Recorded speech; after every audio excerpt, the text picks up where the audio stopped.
Well, now to a developing story that we've been following. The investigation continues into a football coach in South Fulton who's accused of slamming a player into the ground during practice. That player had to be airlifted. 11 Alive's Marissa Sarbach joining us live at Old National Park in South Fulton. Marissa, what do we know at this hour?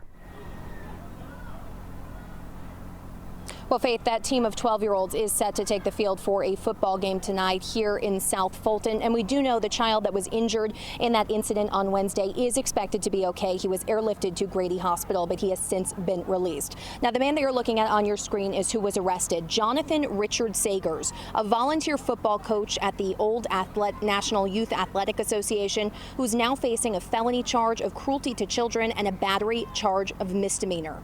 He is accused of intentionally causing physical harm to one of the 12-year-olds on his team. The affidavit states Sagers grabbed the child with both hands on the front area of his shoulder pads, picked him up off the ground, and then slammed him to the ground. The coach told officers on scene that he was showing a technique to the student, and the student got up after that and walked away to continue practicing.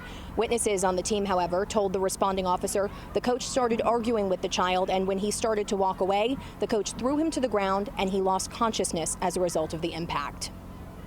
The whole incident is kind of heartbreaking, especially being the parent of all boys, of course, but also if you're going to have coaches and people out here, making sure you know who's exactly out here. When we leave, we have to be at work. We trust our coaches.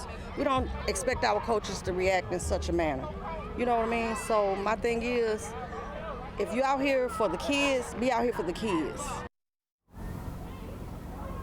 Jonathan Sagers was also arrested on additional charges, warrants out of Atlanta, including possession of drugs, possession of a weapon, and driving on a suspended license. Now, the Athletic Association, who he volunteers with, says they did a background check on Sagers back in July, and he passed. In August, that's when City of Atlanta Police says they issued those warrants. Reporting live in South Fulton tonight, Marissa Sarbach for 11 Alive News. Marissa, thank you so much for bringing us that update, something that we will continue to stay on top of. We appreciate it.